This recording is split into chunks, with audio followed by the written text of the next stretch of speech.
Monsieur Daniel Miller, ça va bien? Ça va bien, François. Et toi, Ouais. comment vas-tu? Ça va pas pire. On essaie de survivre avec ce virus. Pas trop de grands rassemblements pendant la semaine? Non, pour moi, c'est assez tranquille dans le fond du bois. Puis toi? Oui, t'es resté tranquille. Ici, peut-être dans le fond de l'appartement aussi, en bonne partie, finalement. Ah, OK. Puis on a aussi, OK, notre invité ce soir, ça va être Bernard Brault. Salut Bernard, Salut François. ça va bien? Très, très bien. Oui, on va te poser quelques questions plus tard. On va regarder tes photos. Puis on a aussi Gaëtan là, qui va nous parler bientôt, là, dans quelques minutes, là, de quelques nouvelles de photos argentiques. Yes, sir. Fait que mon ami Daniel, de quoi tu vas nous parler pour commencer? J'avais déjà commencé il y a quelques semaines, puis j'ai pris un peu le goût parce que je crois que plusieurs savent que je suis un amoureux des livres de photographie. Dans l'ensemble, je suis amoureux de la photographie et des photographes aussi, quand ils sont fins avec moi. Quand ils ne sont pas fins avec moi, c'est autre chose. Et puis, alors, j'aime bien l'idée d'apporter un livre de temps en temps, puis d'en suggérer la lecture. Et ce sont souvent des livres qu'on retrouve aussi à la BANQ, un peu moins par les temps qui courent, c'est compliqué d'aller les chercher quand même. Et dans le contexte actuel, j'ai ressorti de la bibliothèque un livre de Joseph Sodek, qui a été édité aux éditions, excusez-moi, ça, je ne suis jamais très bon pour ça, Jeux de paume. Alors, c'est une superbe édition, un livre assez impressionnant avec, c'est pas quelque chose de petit, c'est un livre de 270 pages en tout. Et pourquoi Joseph Sodek?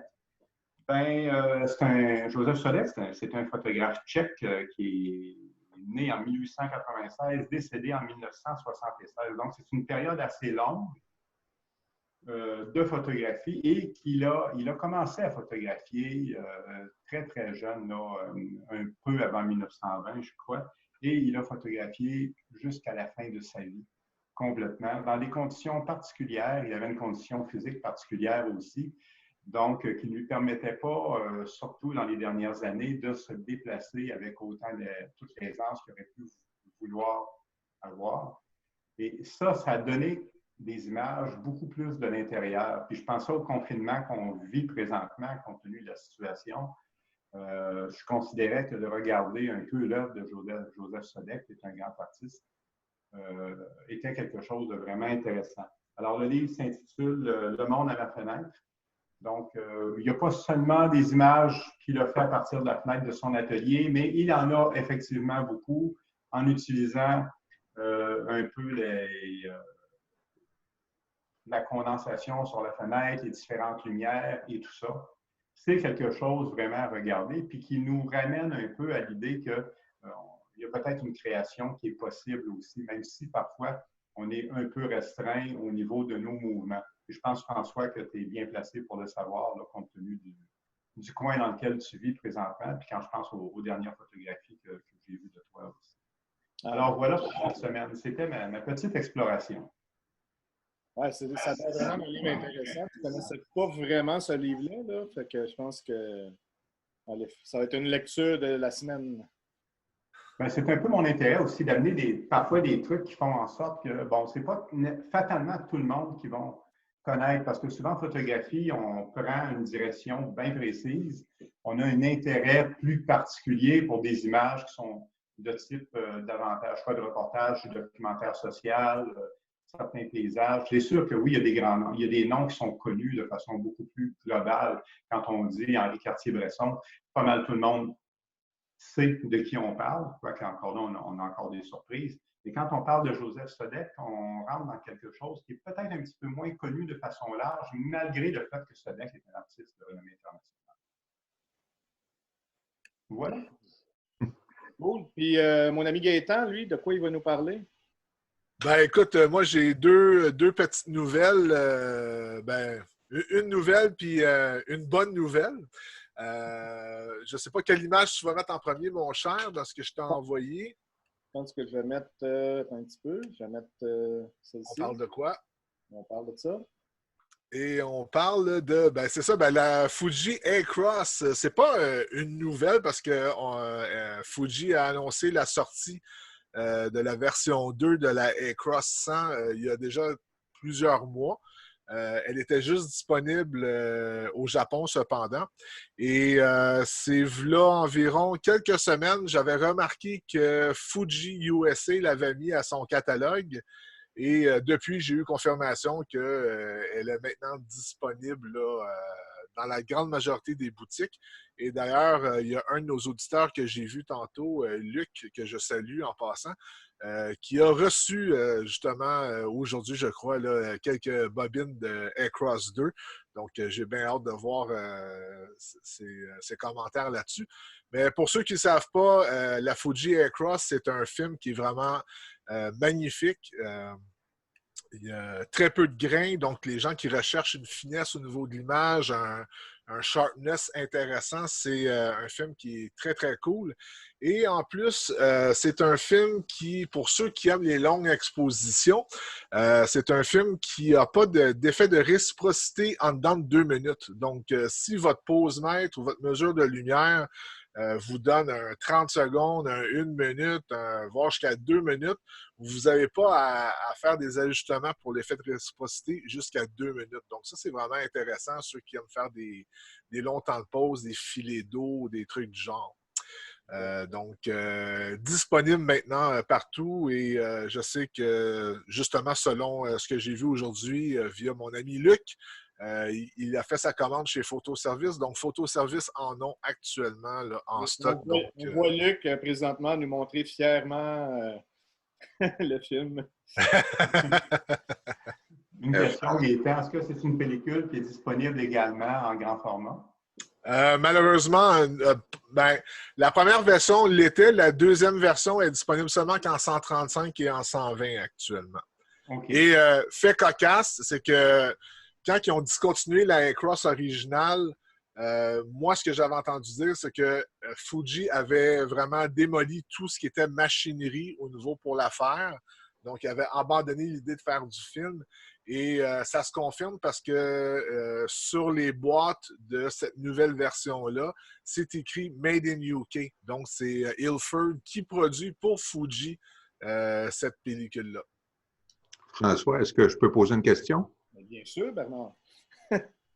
À l'époque, évidemment, on développait dans le D76 ou HC110.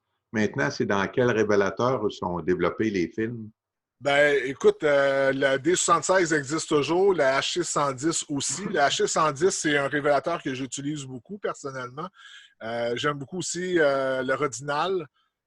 Bref, au niveau chimie, ça n'a pas beaucoup changé. Il y a beaucoup de chimies de l'époque sont encore disponibles aujourd'hui. Donc, ça, c'est pas un problème. Puis la majorité des films vont se développer dans ces chimies-là.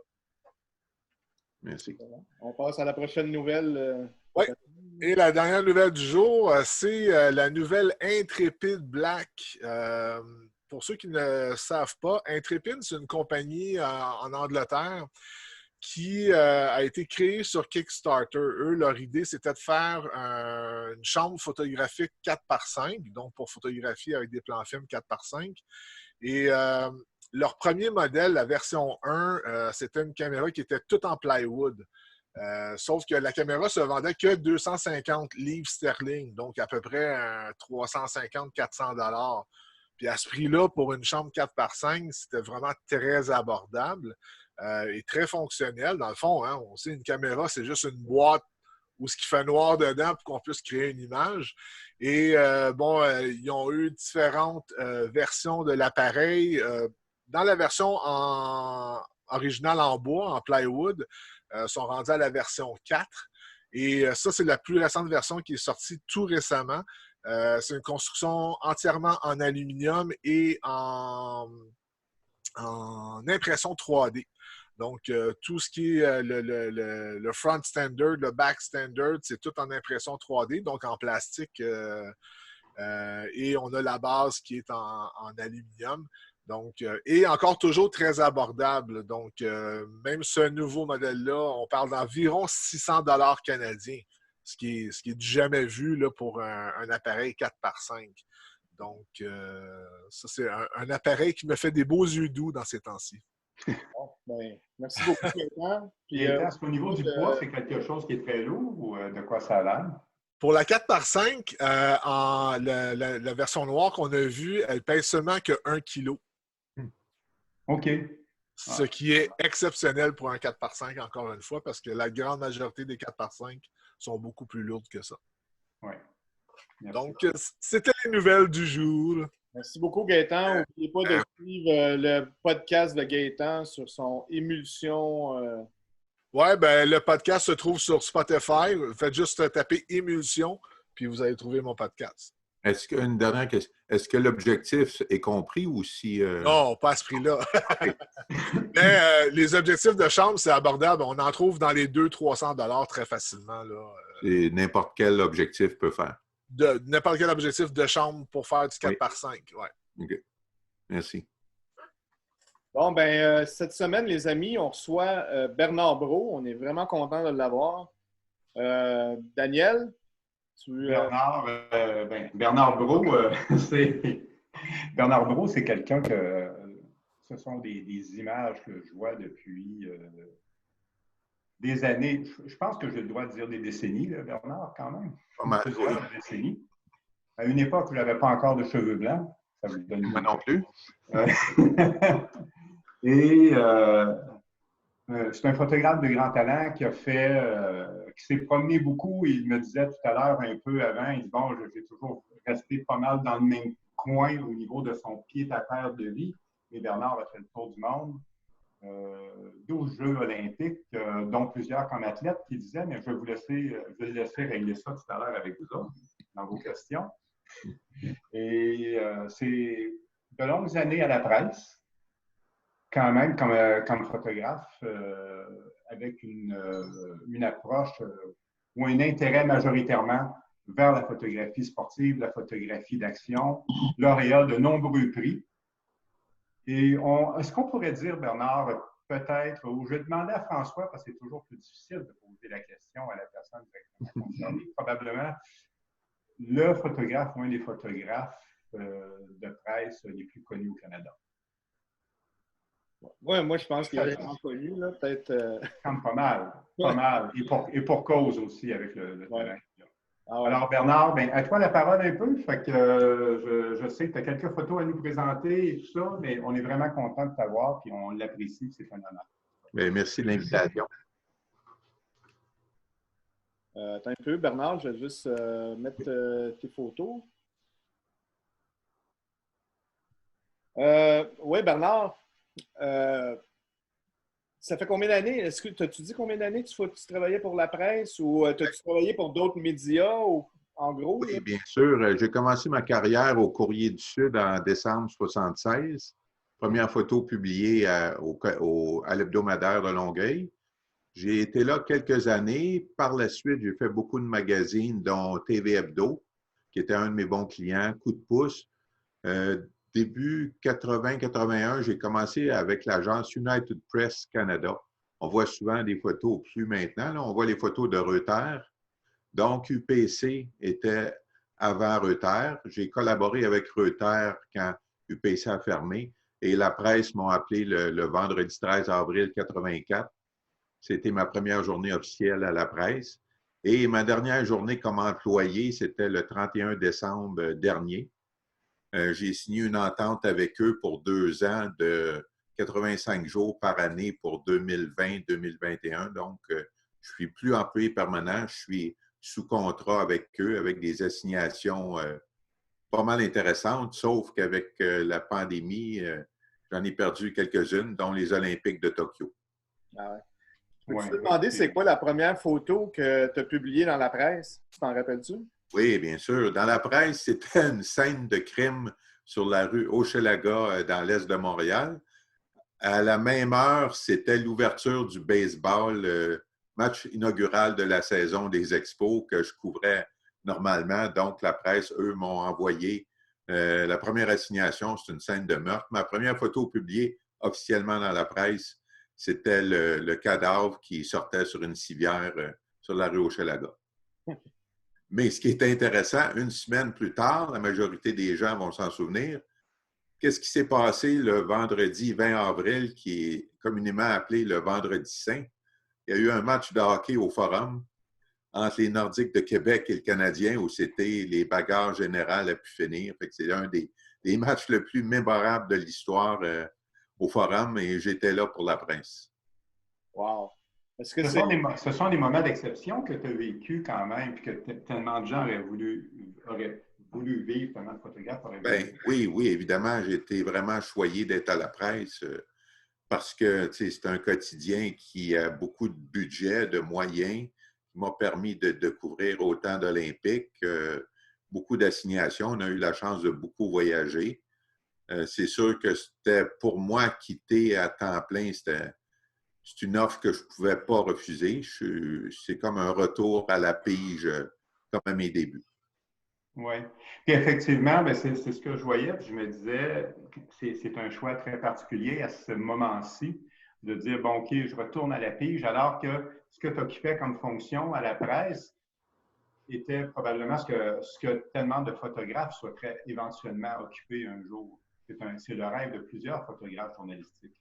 C'est sûr, mais la conjoncture, c'est une offre que je ne pouvais pas vraiment refuser. La presse a des problèmes financiers, puis c'est sûr que quand tu es salarié, ça leur coûte très cher. Fait que j'ai accepté la proposition. Je pense que j'étais rendu là en carrière. Je ne regrette pas du tout d'avoir pris cette décision-là. De toute façon, je vais recommencer à travailler pour eux au mois de juin.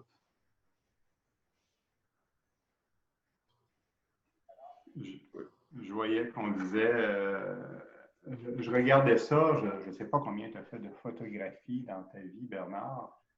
Énormément, ça c'est certain. Mais tu as la réputation aussi d'être un photographe constamment à l'affût d'une nouvelle image à réaliser quelque part, donc un photographe passionné dans l'âme. Alors, j'ai une grande question. Est-ce que ça t'arrive de sortir sans appareil photo? Ça n'arrive pas souvent. Surtout maintenant, en pandémie comme ça, je me suis découvert une nouvelle passion de photographier les couchers de soleil et les levées de soleil. Puis même en vélo, j'y vais, puis j'emporte un petit appareil qui a un objectif de 24 à 600 mm. Fait que très compact, mais très puissant comme zoom. Fait que je m'en sers parfois. Je ne m'attendais pas à faire des photos, puis j'en fais avec cet appareil-là. Si je ne me trompe pas, ce ne serait pas un truc comme un petit Nikon J ou quelque chose comme ça?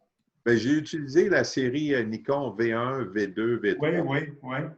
Maintenant, j'utilise la série Z. J'ai un Z6. Oui. Et j'ai acheté un Z50 pour ma fille, mais depuis que je lui ai acheté, elle ne l'a pas vu encore finalement. Je l'aime trop, puis c'est moi qui s'en sers parce que c'est un appareil quand même très compact, puis avec une qualité assez impressionnante. Ouais. Fait que tu as choisi de le cacher.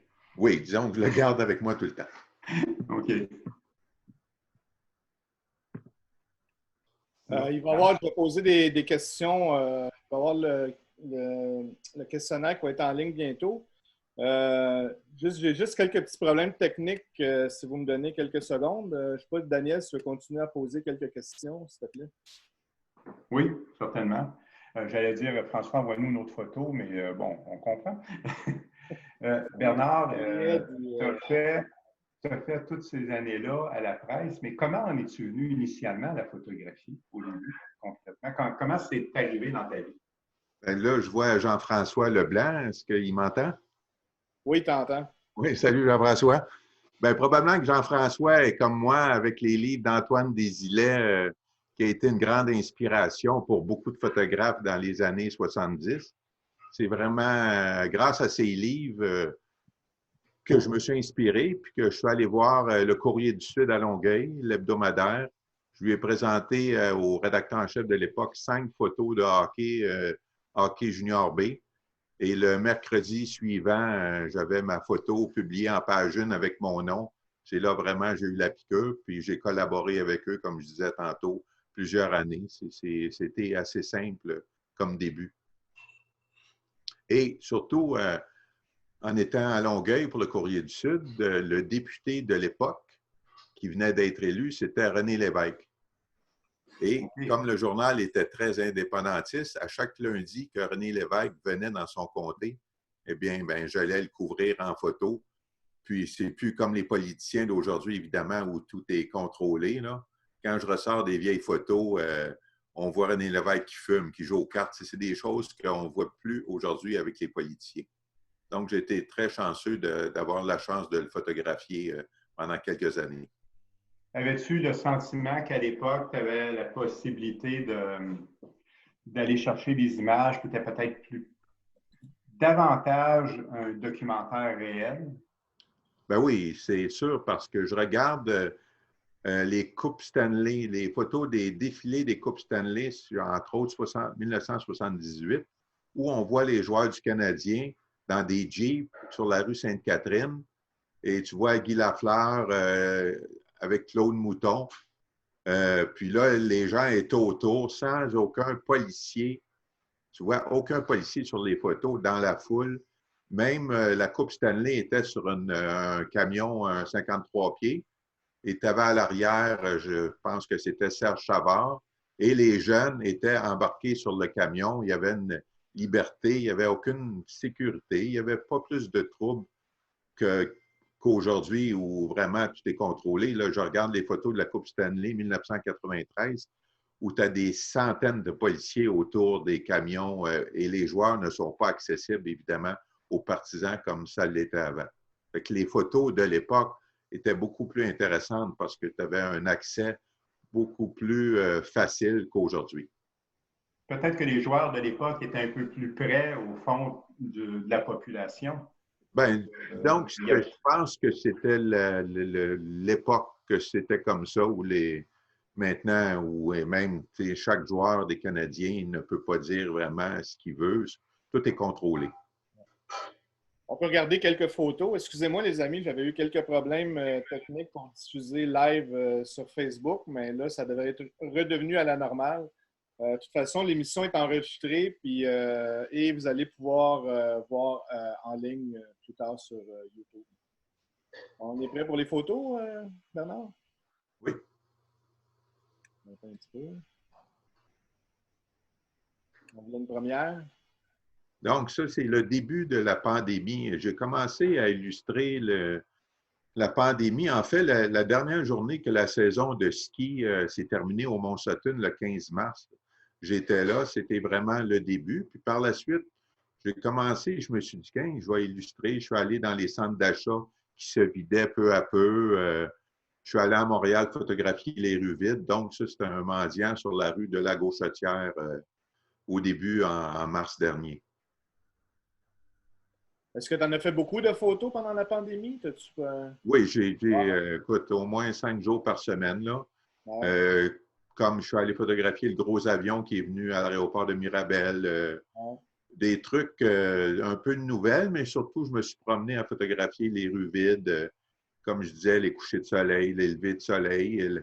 C'est tellement facile de circuler à Montréal, un peu moins maintenant, mais on pouvait te stationner sur la rue de la Montagne facilement pour prendre des photos de la murale de Leonard Cohen ou la rue Cresson plutôt, puis, ou photographier le musée des Beaux-Arts et stationner à quelques mètres de la prise de vue, ce qui était pas mal plus difficile quand il y a beaucoup de trafic.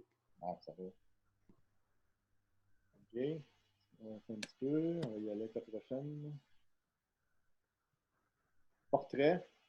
Un portrait de la chanteuse Élie Sapi-Isaac. Ça, c'est pris à l'automne dernier dans un festival dans le Myland de Montréal. Puis avec la presse, on a la chance d'avoir accès souvent backstage, si on veut.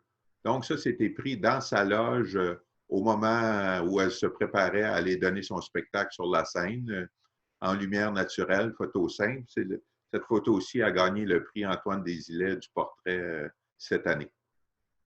Il y a quelque chose d'intéressant, je trouve, dans cette approche-là, Bernard, effectivement, dans le fait que tu puisses avoir accès au backstage comme ça, parce que c'est un regard sur des gens qu'on voit souvent. Il y a une image officielle de ce monde-là, la plupart du temps, celle de la scène, celle même de la publicité, de la promotion et tout ça, alors qu'une image comme ça nous donne l'impression de rentrer peut-être un peu plus dans ce que peut être l'individu comme tel, indépendamment de ce qu'elle fait, malgré la popularité. Bien, c'est sûr qu'il y a certains artistes qui sont plus faciles d'approche, mais je dirais que la majorité sont assez gentils en général.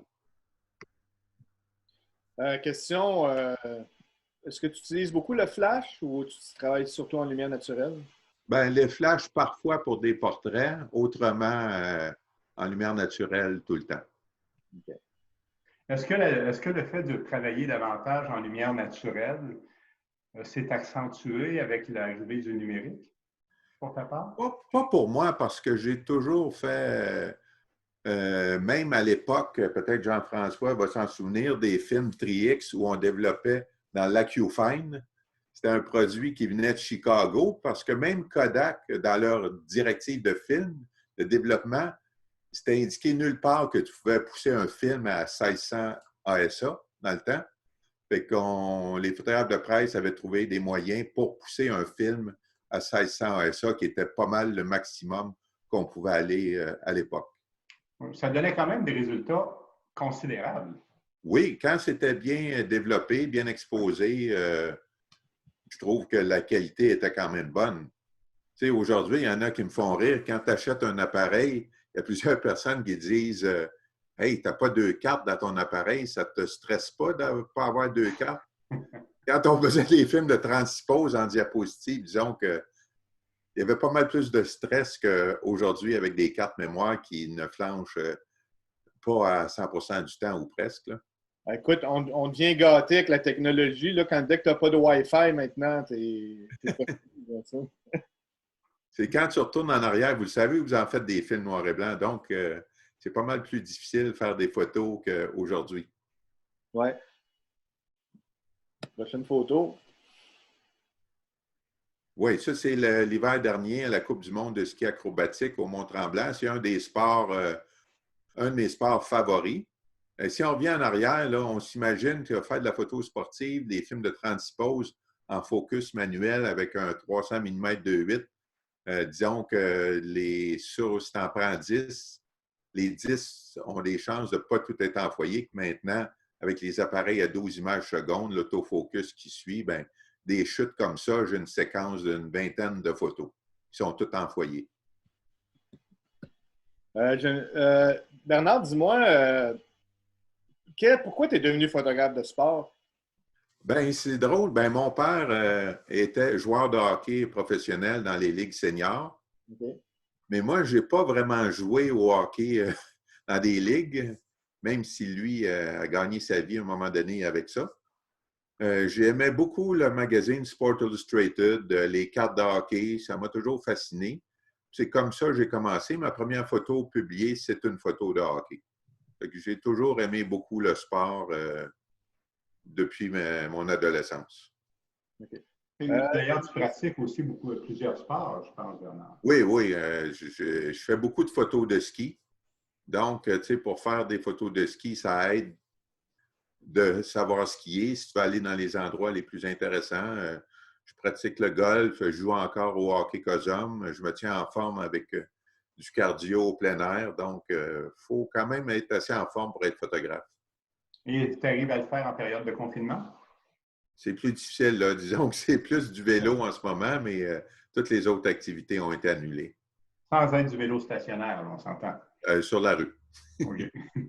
J'ai une petite question pour toi, Bernard. Oui. Comme photographe de presse qui travaille dans des agences de presse ou à la presse, est-ce que tes photos sont contrôlées? Est-ce que tu trouves qu'il y a un contrôle sur tes photos, que ce soit en photographie de sport ou de politiciens que tu as peut-être déjà pris, ou tu as eu assez de latitude dans ce que tu faisais? Bien, je dirais que les choix de photos, c'est pas nous qui les faisons. On envoie une sélection de photos. Souvent, le pupitre va y aller assez traditionnel. La majorité du temps, ce n'est pas notre premier choix, mais ça fait partie de notre travail, là. Mais on n'a pas... C'est rare que... je me souviens d'une anecdote. Robert Bourassa, ceux qui s'en souviennent, aimait beaucoup boire du lait. J'étais allé le photographier dans un studio de CKC. Puis en train de boire d'un. Ah, il dit, on ne peut pas passer ça, cette photo-là, mais c'était connu qu'il aimait le lait. Moi, je trouvais que c'était à propos de publier une photo comme ça, mais Il ils n'ont mangeait pas des hot voulu la dogs. publier. Oui, pardon. Il mangeait des hot dogs aussi. Aussi, mais ça, ouais. Ça, tu n'enverras plus de politiciens manger des hot dogs, en tout cas, s'il y a des photographes. Ben, on a une autre ici. Cette photo-là. Encore une fois, le ski acrobatique, c'est Michael Kingsbury qui est champion du monde, qui a gagné le plus de Coupes du monde de ski acrobatique. En fait, le ski acrobatique, c'est un sport, j'ai commencé à photographier en 1979. J'ai fait pas mal de compétitions, j'ai vu l'évolution de ce sport-là. Ça demeure un de mes sports favoris avec le hockey. Pour cette image-là, eh bien, c'était plus facile de photographier Kingsbury parce qu'il y a un dossard jaune, le leader de la Coupe du monde. J'étais en haut de la pente, puis là, je le surveillais qui montait dans le télésiège. Et comme vous voyez, il y a beaucoup d'arbres en avant. Tu as beau avoir là, un autofocus performant à l'extrême, mais j'ai fait un pré-focus. Et quand il a passé, ben, j'ai déclenché en rafale, puis il est passé juste entre deux branches. Évidemment, là, les appareils avec le 12 images secondes, là, c'est un bon exemple que ça a beaucoup aidé. J'ai eu plus de chances d'avoir une photo où vraiment son visage était entre deux branches.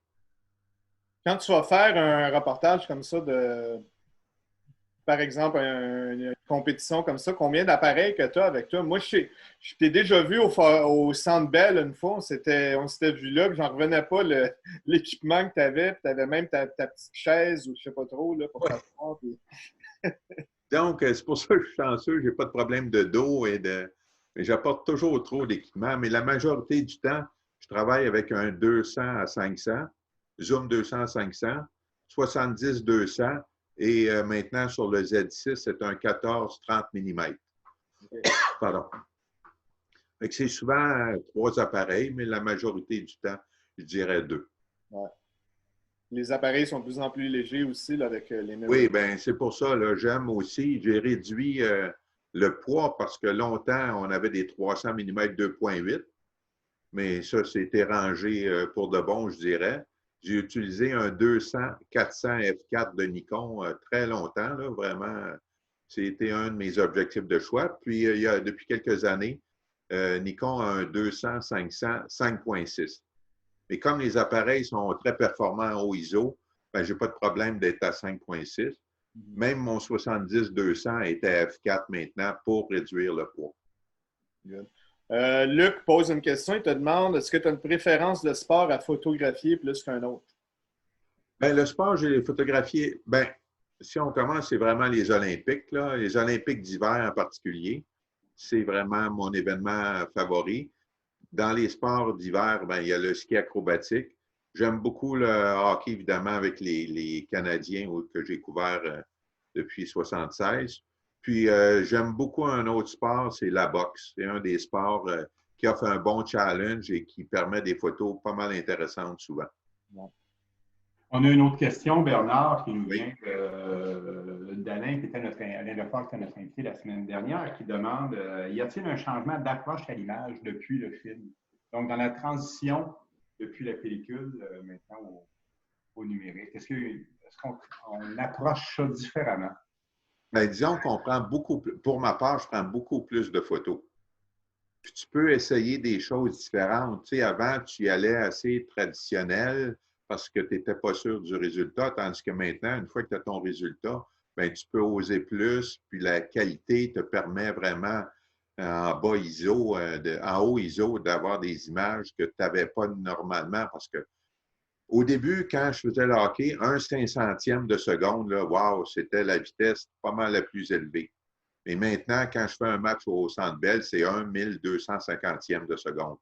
Donc, la rondelle, vraiment, maintenant, est arrêtée. Tu peux lire le logo dessus. Fait que ça, c'est une nouvelle approche en utilisant des vitesses beaucoup plus élevées.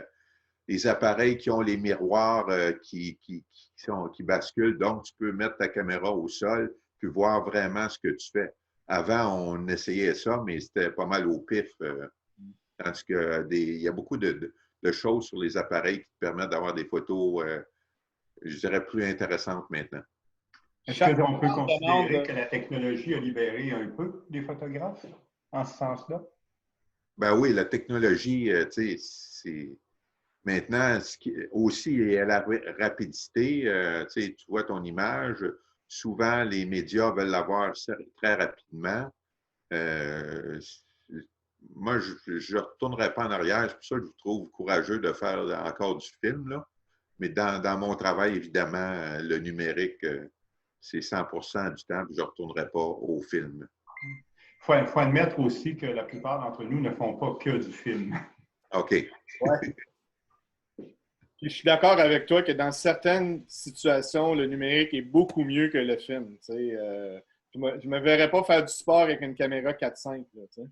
Non, quoique, il y a un photographe qui s'appelle David Burnett, Exact, oui. qui est à Washington, qui parle très bien français. Probablement que Jean-François le connaît, là. David Burnett, qui a fait photographe américain très connu. En fait, ceux qui savent, tout le monde sait la photo de Nick Hutt, de la petite fille au napalm. Ouais. Vous la connaissez, la petite fille, les bras qui se promènent nus. Mais si on agrandit la photo sur son plein négatif, ben, tu as David Burnett qui est à côté, qui est en train de changer le film dans son appareil photo. Ah ouais.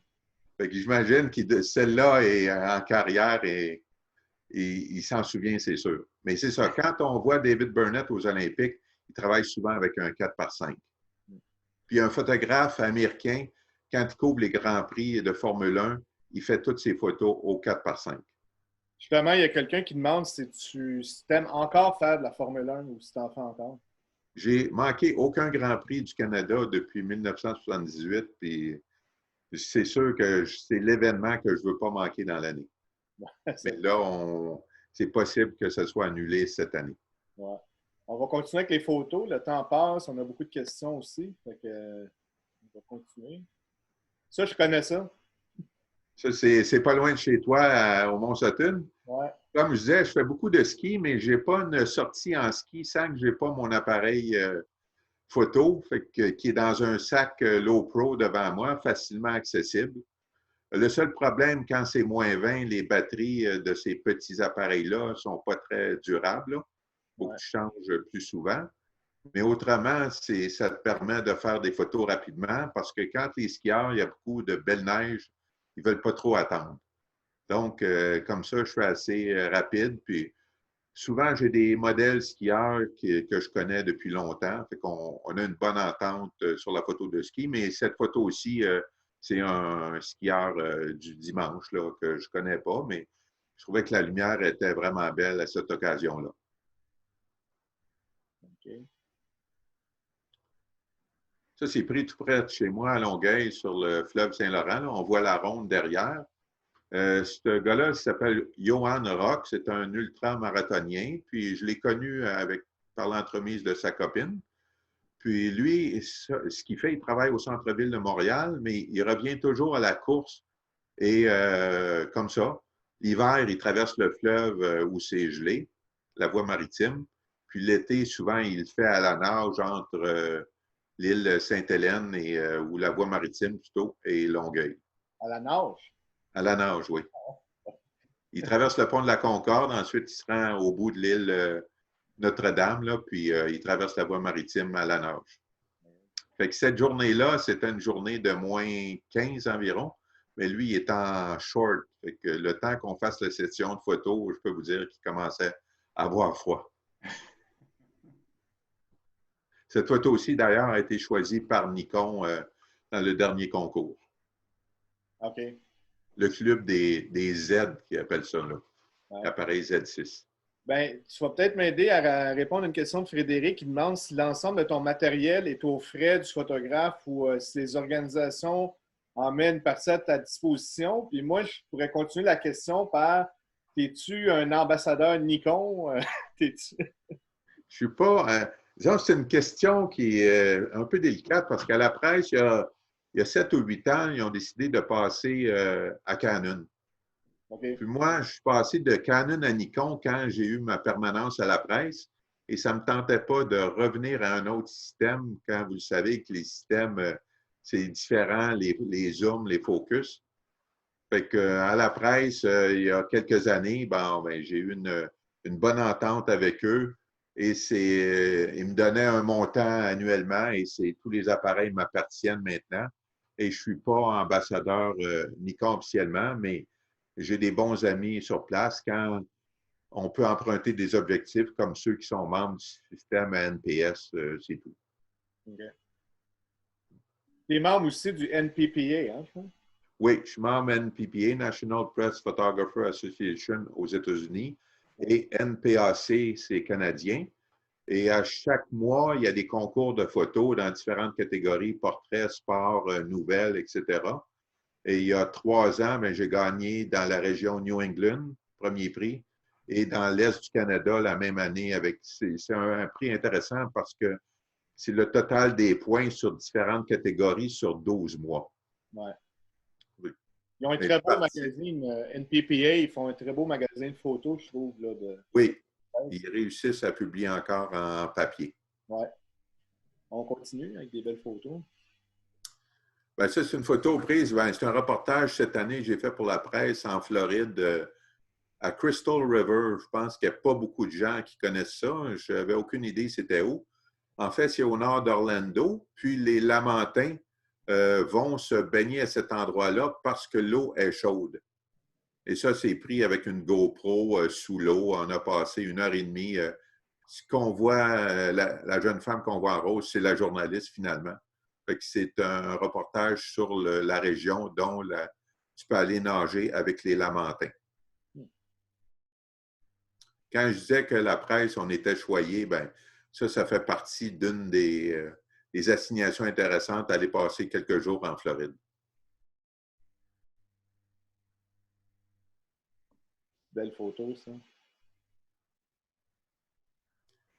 Bon, ça, c'est une série sur la pandémie, si on veut.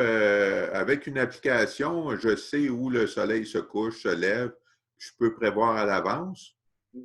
J'ai décidé de sortir, encore une fois pour les plus vieux, un 500 mm miroir F8. Vous connaissez?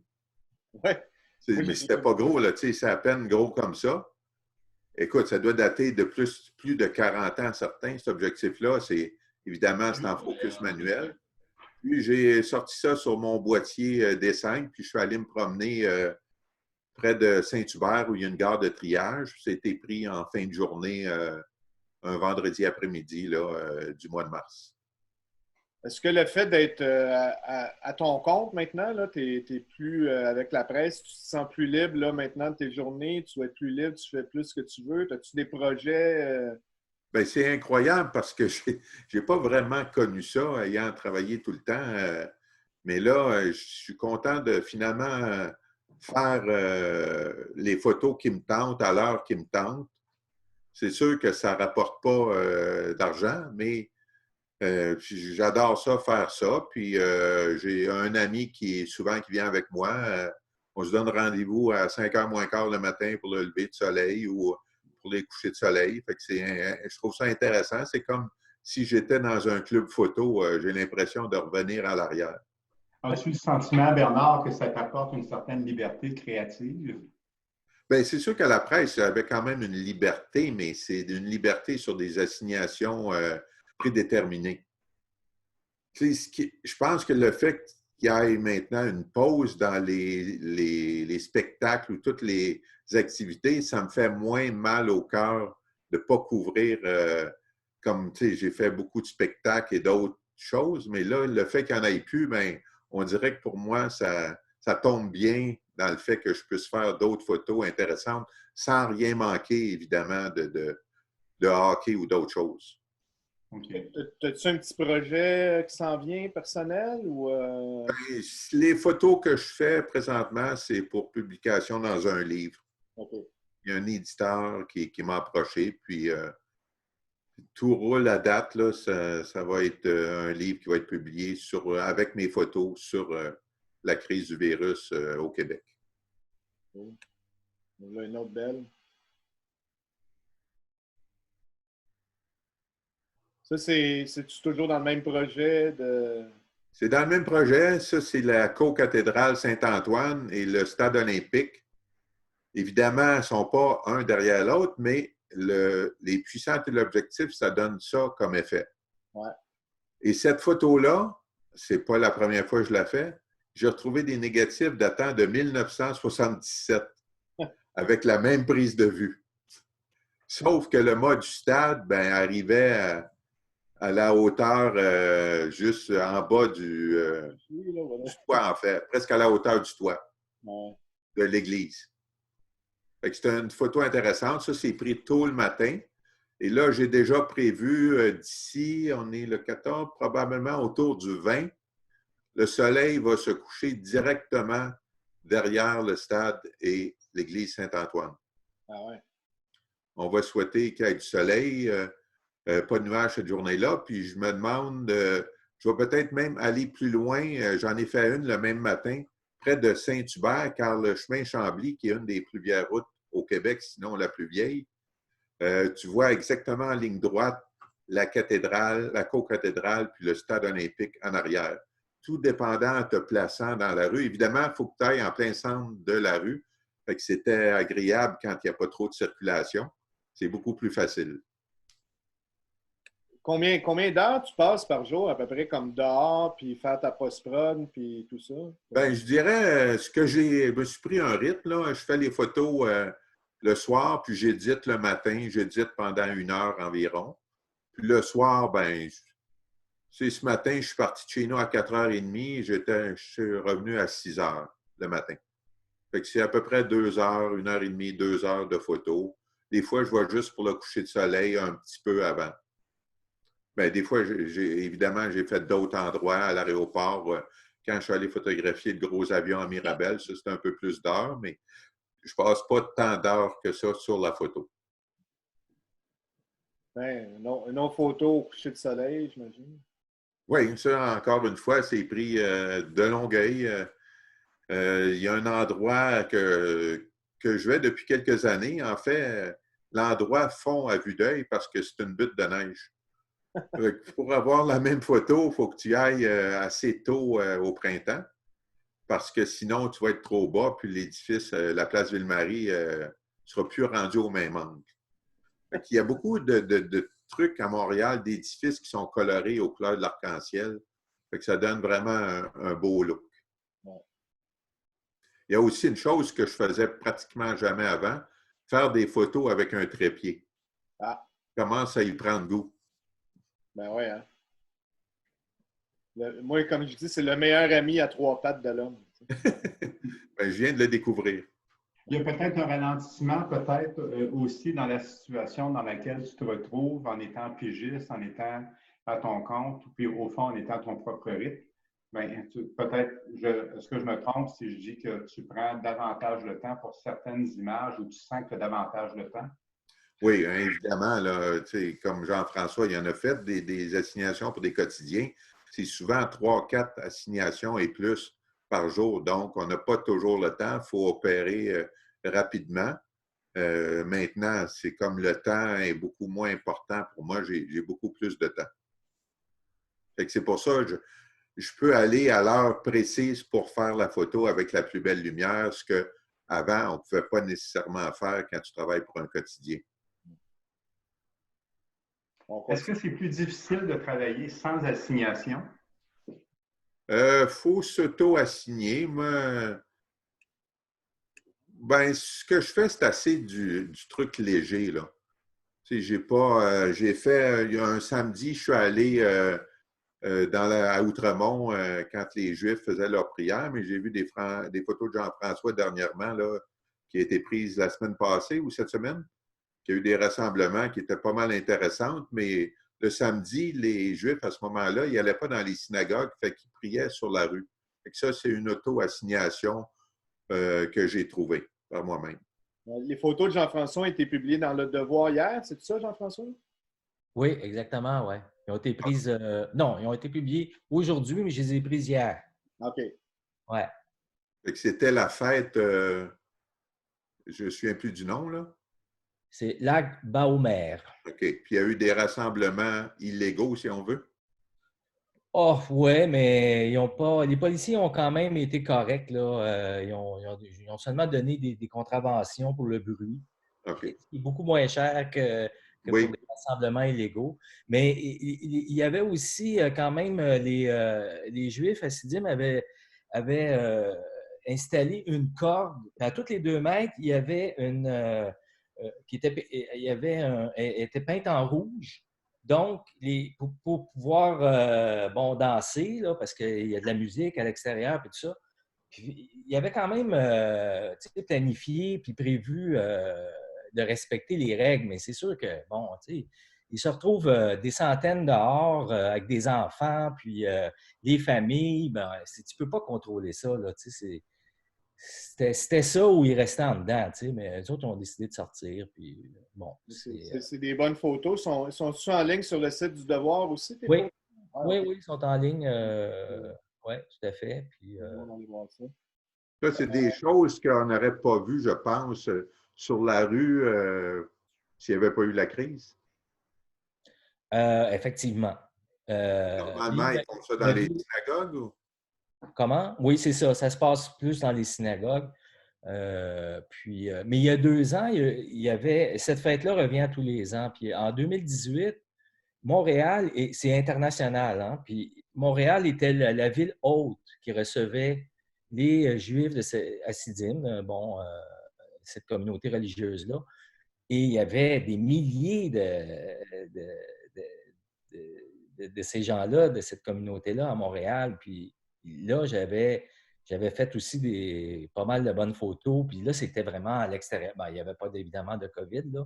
Fait que les rues étaient pleines. Il y avait une parade incroyable sur l'avenue du Parc. Tout ça, tu sais. Fait que c'est un peu pour ça que je suis retourné cette année. Puis je me suis dit, bon, mais dans le contexte de la COVID, cette fête-là, ils vont sûrement encore la fêter, mais à l'extérieur.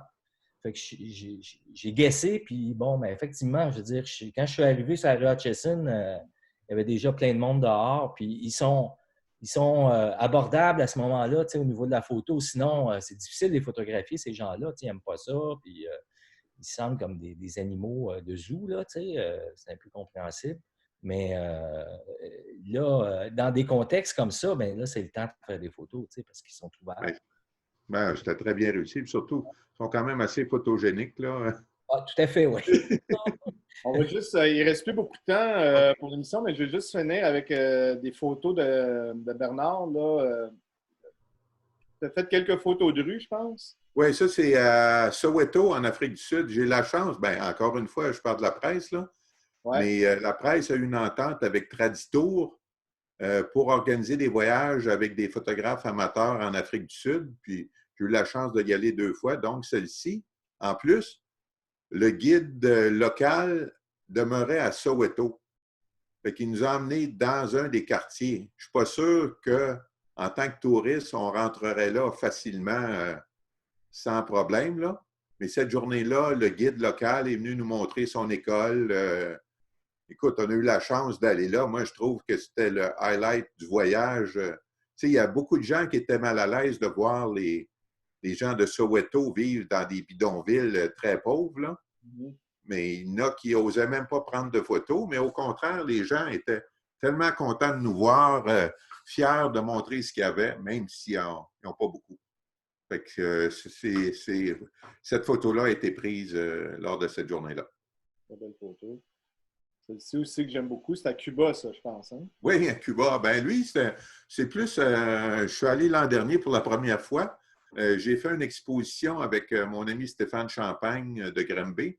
Il a eu la brillante idée d'exposer des photos de l'hiver québécois dans le Sud. Finalement, il a trouvé le contact avec le gouvernement du Québec. Puis, on est allé exposer nos photos à la Havane, dans une vieille place. Puis, on a eu la chance de se promener, puis photographier les gens. Vraiment, la Havane, c'est le paradis de la photo, je pense, là. Ah ouais. Une photo qui fait bien sourire. Très, très caractéristique, très typée, mais qui fait sourire d'emblée là, quand elle nous apparaît. Oui. On ne peut pas faire autrement que. Puis j'ai vu plusieurs sourires apparaître tout d'un coup là, sur l'écran.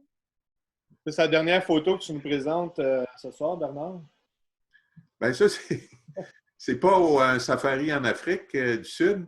C'est pris au zoo de Granby parce que le zoo est ouvert l'hiver. J'aime bien y aller l'hiver en famille. Ça, c'est pris avec le téléobjectif, le 600 mm. Puis, j'aime beaucoup prendre beaucoup de photos. Donc, je garde le toit dessus jusqu'à temps que l'angle soit parfait ou le zèbre s'en est carrément sur moi. Évidemment, il y a un cropping dessus parce que c'était quand même assez loin, mais c'est pris au zoo de Granby avec mon petit appareil, avec le 600 mm. Très belle photo. Puis, moi, j'ai mis les liens plus tôt sur le chat là, pour ton Instagram où est-ce qu'il y a beaucoup de photos, ton site web aussi. Tu as fait beaucoup de livres aussi. J'ai tout mis les liens dans le chat. Je vais les mettre aussi sur la page Facebook. Il ne reste pas beaucoup de temps. Est-ce qu'il y a quelqu'un qui aurait des questions à poser à Bernard? Gênez-vous pas, vous avez juste à démuter votre micro et poser la question. Soyez pas gênés. Il y a seulement comme 1 million de personnes qui vous regardent. Écoute, j'ai peut-être une question pour Bernard. Écoute, Bruno a une question. Hein? Oui. C'est simplement, écoute, j'ai rarement la chance de parler avec quelqu'un de votre statut qui a fait autant aussi de la photo. Dis-moi, pour travailler, mettons, à la presse, est-ce qu'avec l'argent que tu avais, est-ce que tu pouvais te permettre, mettons, de changer tes systèmes, ton Canon ou ton Nikon à chaque année, ou puis est-ce qu'il t'encourageait de le changer à chaque année? Bien, en fait, à la presse...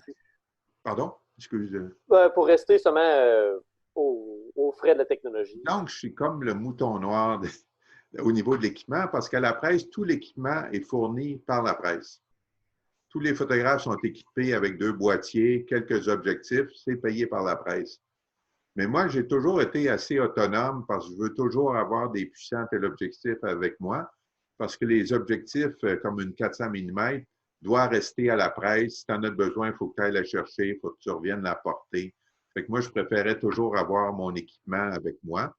Mais avec l'entente que j'ai eue, ça me permettait d'acheter des boîtiers. Quand même, là, j'ai le D5 qui date d'au moins 3 ans. Puis le Z6 que j'ai acheté il y a 1 an et demi. Mais les boîtiers maintenant, comme la série Z, c'est beaucoup moins dispendieux que la série de D5, D6 qui s'en vient. Là. Fait que j'ai quand même l'équipement assez récent. Et tu te sers quand même de tes vieux objectifs de 500 mm miroir, oui. Oui, c'est ça. C'était aussi dans mes questions. Savoir si tu avais gardé au fil du temps énormément d'objectifs. D'anciens objectifs on peut rétrofiter, on s'entend. Nikon embrasse quand même assez bien l'idée d'utiliser les vieux objectifs. Bien, c'est la 500 parce que j'ai encore au sous-sol une 300 2.8 autofocus, mais ce n'est pas une nouvelle génération. Je ne me sers plus de ça. J'ai quelques zooms que je ne me sers plus. Là, j'essaie d'avoir les objectifs plus récents, si on veut. Bernard, on a une dernière question qui nous vient de quelqu'un qui est en ligne à l'extérieur, Alain, et qui est quelle photo tu n'as pas prise? Bien, je suis assez chanceux. Je ne sais pas. La photo que je n'ai pas prise, il y a Donald Trump que je n'ai jamais photographié. J'ai eu la chance de couvrir le pape à Montréal en 84. J'ai photographié la majorité des grands sportifs. Je ne sais pas, là, il n'y a pas une photo. C'est une photographie qui reste dans ton esprit, dans ta tête, mais que tu n'as pas pu enregistrer sur pellicule ou sur un fichier. Oui, il y en a que j'ai manqué au Grand Prix du Canada. C'était un accident au départ, puis un des photographes de Québec qui a pris la photo de cet accident-là a gagné un World Press avec cette photo-là. Ça, c'était vraiment mon pire dimanche au Grand Prix. Quand tu sais que la photo est devant tes yeux, puis tu la rates, puis tu regardes le résultat après, là, c'est des grosses déceptions. Là. Okay. Bien, je te remercie beaucoup, Bernard. C'était vraiment intéressant d'entendre parler, tes expériences, tes photos, puis tout. Un grand merci, Bernard. Bien, merci à vous autres. Merci pour les questions. C'est très plaisant. J'espère que tu vas revenir quand tu vas faire ton livre ou pour une autre occasion. Là.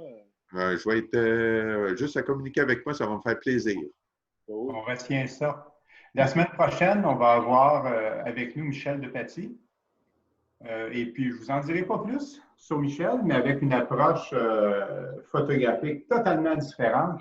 Puis je pense qu'il va nous amener à faire un petit tour dans l'histoire de la photographie, mais un peu de façon en reculant dans le temps. On pourrait dire que Michel va être une petite machine à reculer dans le temps dans ça. Voilà, mais je ne vous en dis pas plus. Ça va être intéressant. Je vous remercie beaucoup tout le monde. Si vous avez des commentaires pour qu'on puisse améliorer notre formule ou n'importe quoi, n'hésitez pas à m'envoyer un message à moi ou à Daniel. Et, les informations de ce soir vont se retrouver sur le groupe Facebook Les Jeudis de la photographie. Puis probablement que demain, ça va être sur le YouTube aussi de Jeudi de la photographie si vous voulez revoir l'émission. Merci beaucoup, François. Et merci beaucoup, Bernard. Merci, Daniel. Merci, Gaétan. Merci tout le monde. Daniel, Gaétan, Jean-François. Bonne semaine à tous. OK. Bonne bientôt. semaine à tous. Bye-bye. Merci.